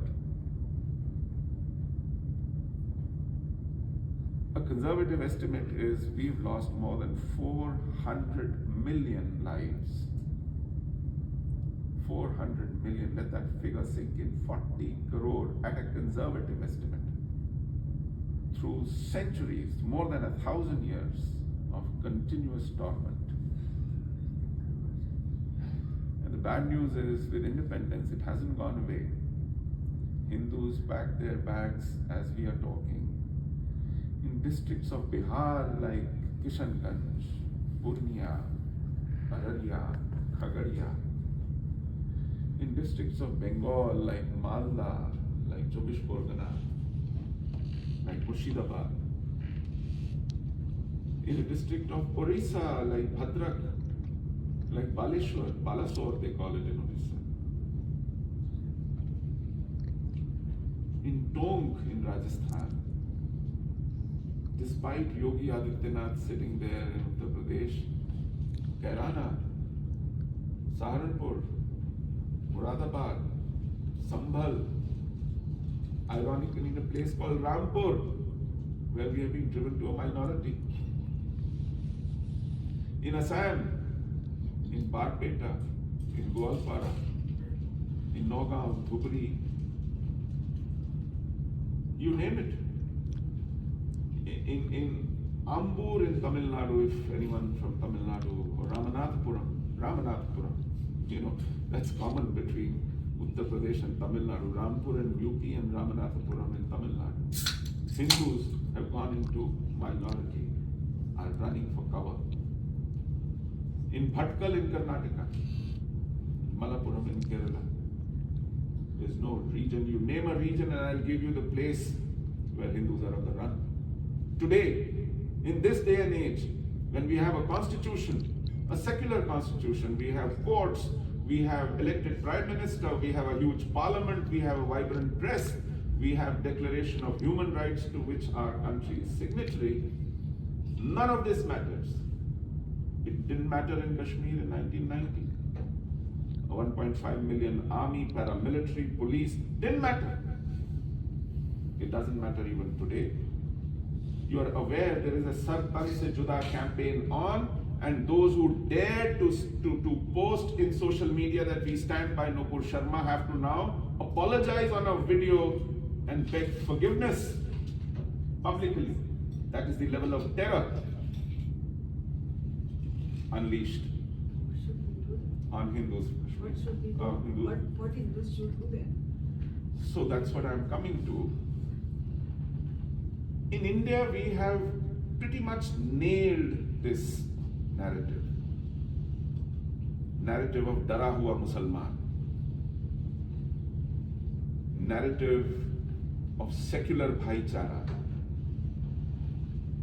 Narrative of Bada Bhai, generous Hindu. We've nailed the hypocrisy that lurks behind it, and how politics has milked this as an opportunity to cultivate vote banks. This narrative is pretty much nailed. Why do you think there are 2 consecutive mandates of a full majority to a government that does not subscribe to this kind of politics? It took 40 years for India to emerge from that confusion. The last time India gave itself a majority government was in 1984. Then on till 2014, 40 years, we've never had a government with a majority of its own. There were coalitions. And 2 consecutive mandates of one better than the other. Stable, strong government is a tribute to this narrative getting reversed in India. In India, constitutionally, we have one man, one vote. Each one had a vote. Muslims also had a vote. But till 2014, Muslims had a veto.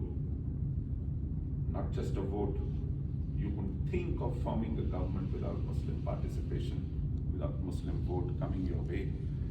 We busted this myth repeatedly. If anyone thought it was a fluke in 2014, 2019 gave a bigger mandate to a government which did not even put up a Muslim candidate. In 2019, I must tell you, they put up a Muslim candidate called Shahnawaz Khan from Bhagalpur. Okay? Bhagalpur is a Hindu-dominated seat in Bihar. Shahnawaz Khan was a minister in Atalji's Sarkar. And he was given a safe seat because probably they wanted a Muslim face of their own in the government. But such was the sentiment at the height of Modi's wave in 2014. They defeated Shahnawaz Khan because he was a Muslim in Bhagalpur. BJP won 32 out of 40 seats in Bihar, fighting it alone against Lalu, against Nitish. But one of the most unlikely seats they lost was Bhagalpur. Such was an upsurge and rejection of political vote bank politics. So as I said, we have nailed this narrative pretty much completely in India, but what we see is this narrative still has a stranglehold of policy establishment abroad, of academia abroad. Here, universities lend their name to dismantling Hindutva campaign with pride. Here, media organizations give prime space to known Hindu baiters and authors who do not find space and time in India to write articles. They find their space in Washington Post, in New York Times, on CNN, on BBC, in The Guardian, The Spectators of the world. And there is a reason. Government of India has never bothered to contest this narrative. Not at home in India, and certainly not abroad. There is absolutely no effort, no investment, not a penny spent towards this. In India, private citizens, concerned citizens, activists, thanks to social media, have pitched in their resources, efforts, time, brains, ideas, and reversed the situation in India. I think we can replicate that success across the world as well. We must, time has come to challenge the entrenched enemy outside India. Because unless you nail the false narrative, the propaganda about supremacist Hindutva, you know what you were, where is it? Yes. What you just referred to, the resolution passed by the Democratic Committee in New Jersey, uses this phrase, supremacist Hindu, that there couldn't be a bigger oxymoron than this supremacist Hindu. Now they've begun to say Hindu supremacist openly. They have begun to call us Hindu supremacists, yeah. They call our government fascist. Hindu nationalist fascists, Hindu fascists ruling. And what is galling is my care can call for all I care, whatever they call us, CAIR. But if the ruling party in this country starts echoing that, I have a problem. If Labour in Britain starts echoing what JKLF wants to say, I have a problem. And we need to deal with it. So, first correction, what happened in 1990 was not a Kashmiri Hindu Holocaust. It was Hindu genocide inflicted in Kashmir. Just as it was Hindu genocide which began in 712 in Sindh. Hindu genocide which is happening in Pakistan as we talk.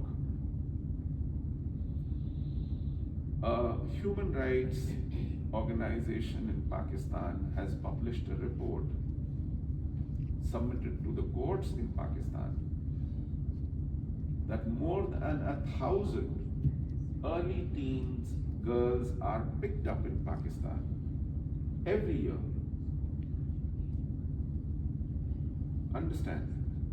More than 1,000 girls every year, which means almost 3 girls a day in their early teens are picked up, forcibly converted, and married off to middle-aged Muslim men with children and wives.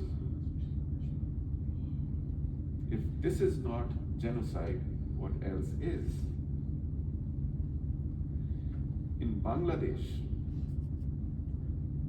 I have repeated this several times and I will keep saying this till it registers in every mind and it starts pouring out of everybody's ears. A demographer says 600 Hindus disappear in Bangladesh every day. And if it continues by 2050, you won't find any Hindus left in Bangladesh. As it is, Afghanistan is completely cleansed of Hindus. 6 are less than 100. You saw the sight of the Swaroop of Guru Granth Sahib's brought back to India on the heads of our envoys and ministers. You know, few hundred, 6, 3 or 4 Gurudwaras left, one in Jalalabad, one in Kandahar, one in Kabul. And they couldn't tolerate that. They wouldn't tolerate that even as they expect India to send them wheat because they are starving. Don't miss the irony. It's not Saudi Arabia or Qatar sending them wheat, it's we who are sending them wheat, and they are sending back our Guru Granth Sahibs because they can't tolerate them there anymore. And we are doing it. Problem is, I don't know what kind of a diplomacy is this. I don't know what kind of a strategic vision there is.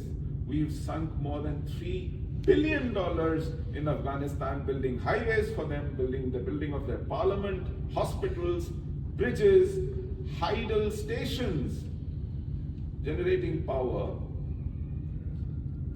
and they are literally scratching out the last evidences of a Hindu civilization having ever existed there. Such is the hatred, visceral hatred for the identity called Hindu.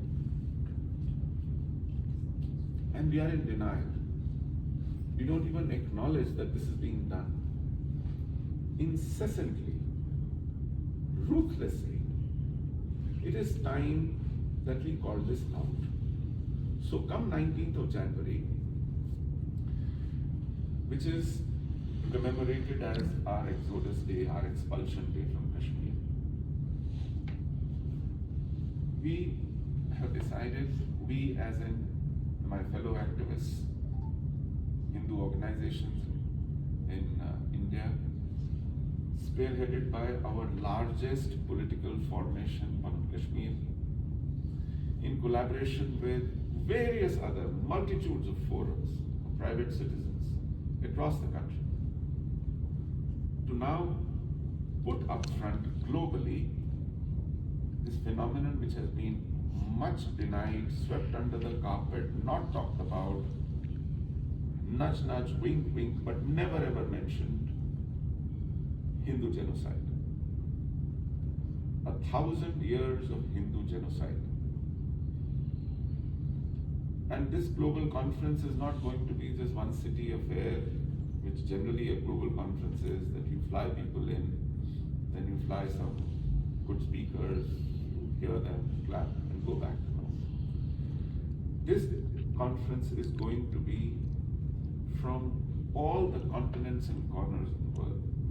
As the sun moves, on 19th of January, we start from Sydney, move to Singapore, to Bangalore, Mumbai, and Delhi, to Dubai, Brussels, and London. Then on East Coast in New York,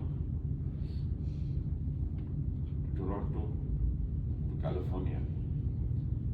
On my tour here, I was told, without Chicago, it ain't gonna happen. So Chicago as well. Each city will get 90 minutes. All these cities will be stitched digitally together. At each venue, you'll have giant screens to know what is happening elsewhere. It's going to be a 20-hour vigil. Local communities won't have to fly long distances, spend money, time, effort in order to participate. They can come to the nearest local city. For 20 hours, we will listen to global icons pitch it for us up there. In Sydney, we will have former Prime Ministers, either Scott Morrison or Tony Abbott. In Singapore, we'll try and have Sukhmavati Sukarnoputri, who is the most apt representative of native Hindus of Southeast Asia. She just re-embraced Hinduism. She's the elder daughter of the founding president of Indonesia, Sukarno. If luck favors us, and if he agrees, we might have Ratan Tata to speak to us from Mumbai. He himself represents genocide victims, the Zoroastrians, from the common enemy. If he agrees, we will have Harish Salve speak to us from Delhi. We would like to have David Cameron in London. Steven Spielberg in California. He himself is the Bill Gates of global cinema. He's done Schindler's List. He also represents the Jewish community who faced the most dreaded Holocaust of the last century. And similar such icons, we are working on it. The point is, we will all put it together and pitch it up there from where it can never be brushed aside, never be ignored, and certainly never be denied. We are compiling a book which will give you century by century details of how this genocide unfolded on us and how it is continuing today, how our temples were destroyed, how our cities were destroyed, how our habitats were destroyed. For people to refer to, know about, and know. Thank you so much for your time. And thank you so much.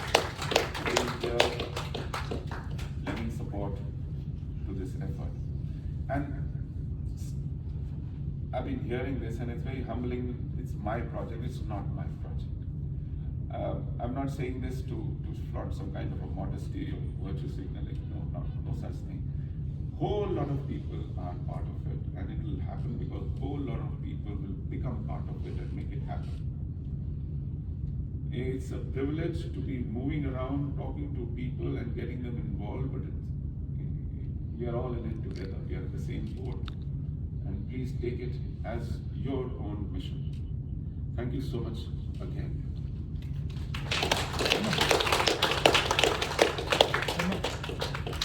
Love you, love your passion, love your work, and thank you for inspiring us today about what we need to do, all of us need to do to protect ourselves. This is a wake-up call, a call to action, and thank you to each one of you here in this room who are amazing community leaders and activists who will help us pull off this Hindu genocide protest rally on January 19th, 2023. Thank you for taking the time. I know it was hard. We have lunch in the back for each one of you, drinks on the side.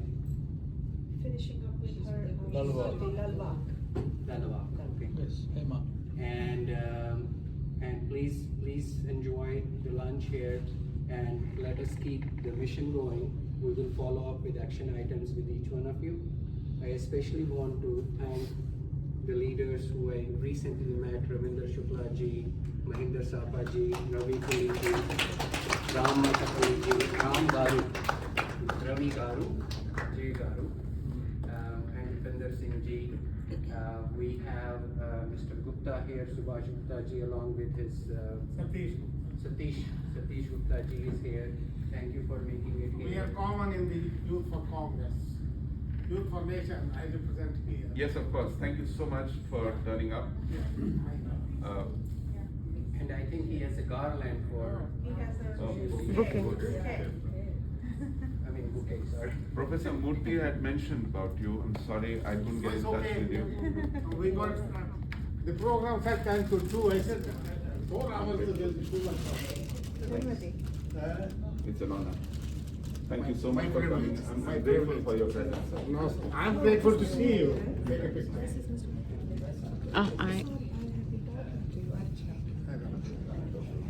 And Naresh could not meet you.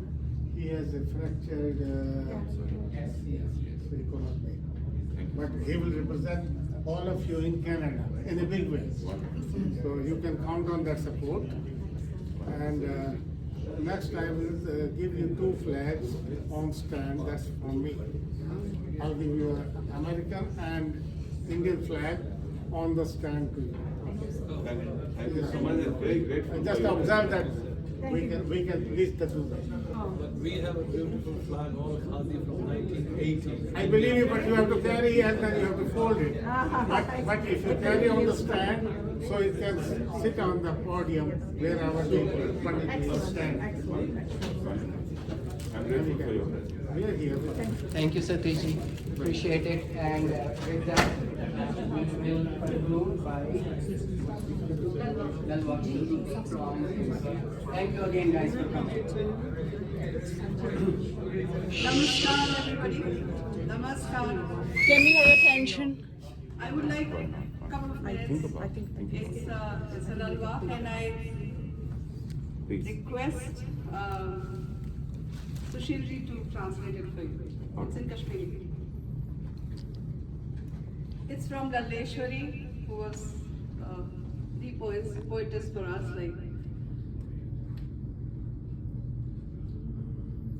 क्या कर पाचन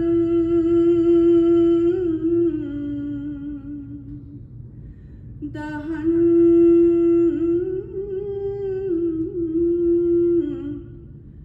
कहन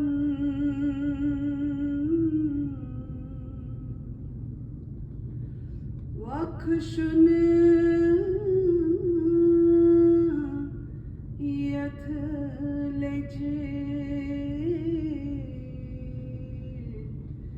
यम कर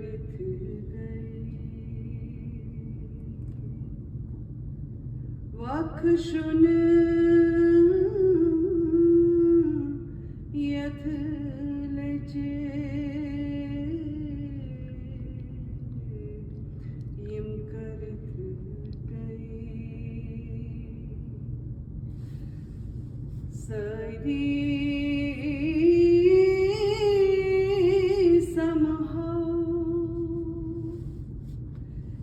किसी रज़े लम्हा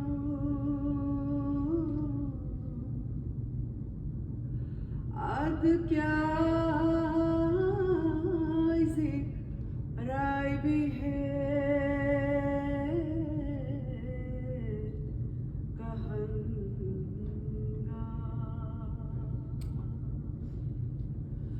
आद क्या राय भी है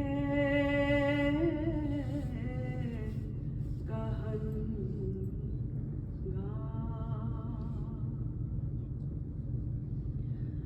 आयमिपन सदरास नाय बछास लमा कैते बोइसी दे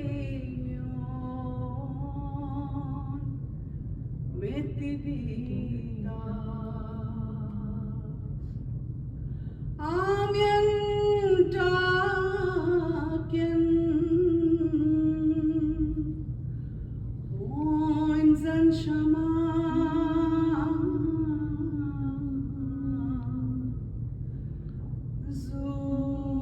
Zuchum Brahma Gar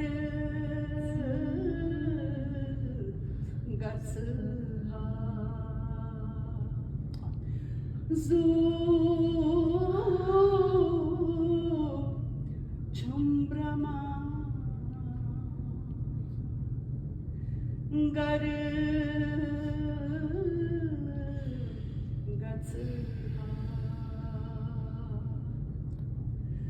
Zo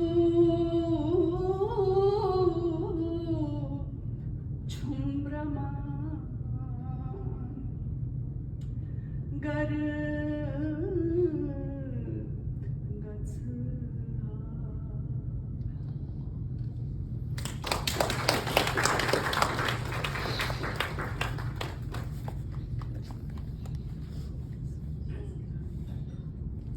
Giving me this report.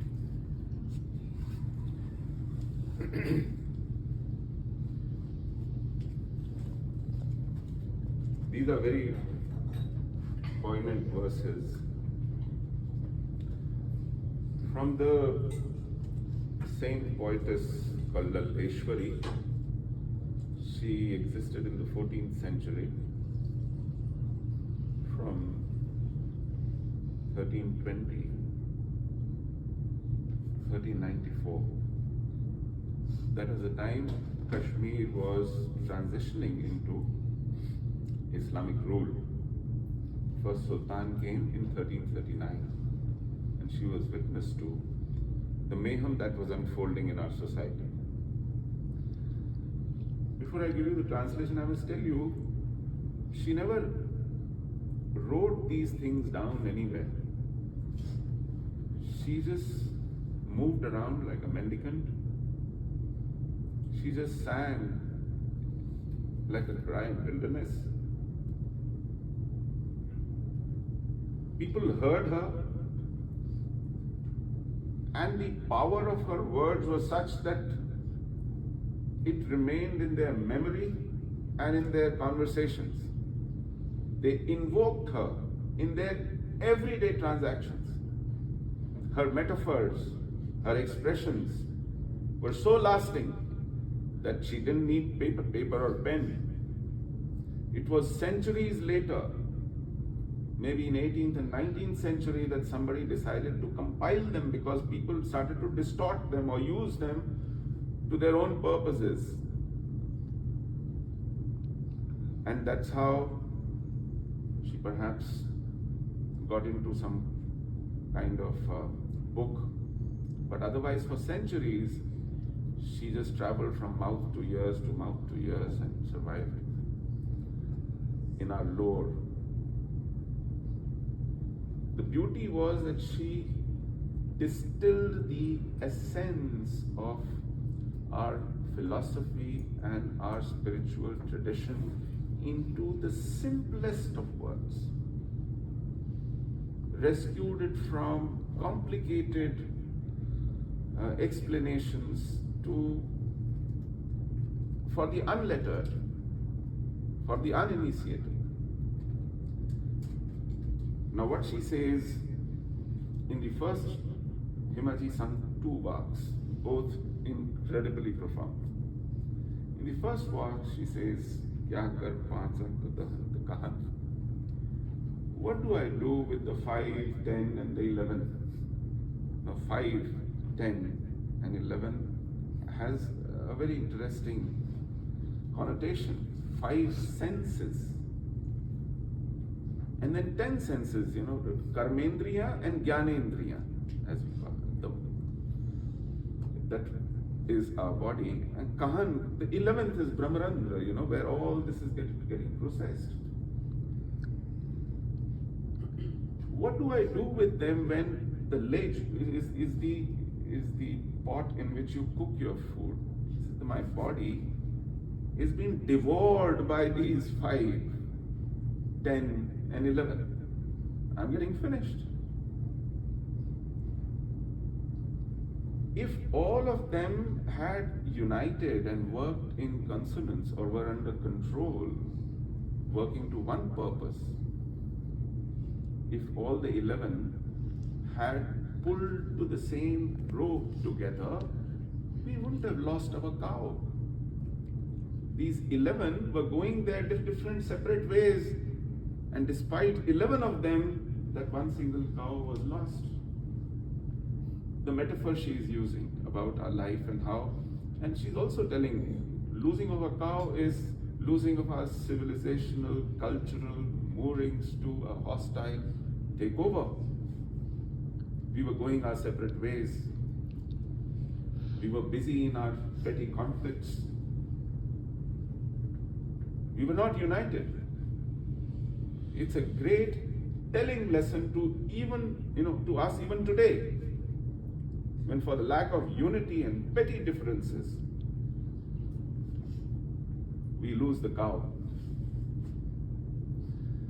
The second one, which always brings tears to my eyes, is incredible in its metaphor and imagery.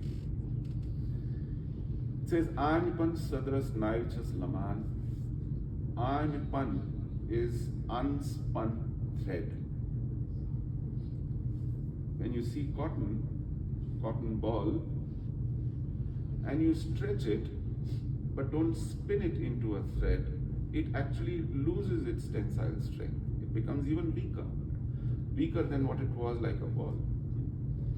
So, with that unspun thread, I'm tugging my boat.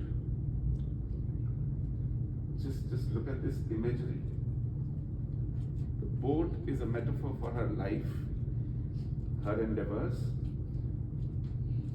And unspun thread is the sheer inadequacy of her lack of devices, lack of knowledge, lack of everything, lack of power. Imagine what helplessness the society must have felt when we were taken over by tyrants and forced to flee and fend for ourselves. So with an unspun thread, I am tugging my boat. Kati boys daimyon metidi tar.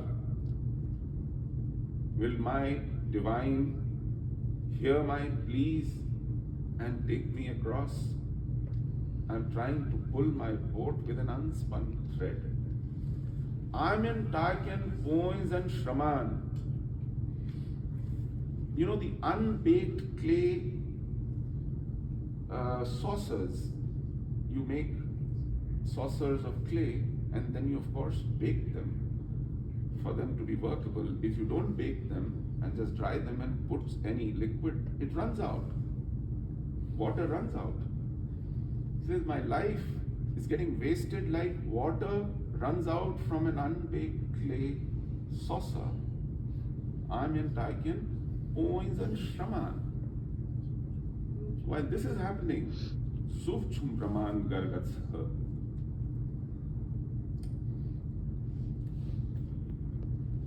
My soul yearns to go home. Thank you. Thank you, Lal. Lunch is served here, please. Lunch is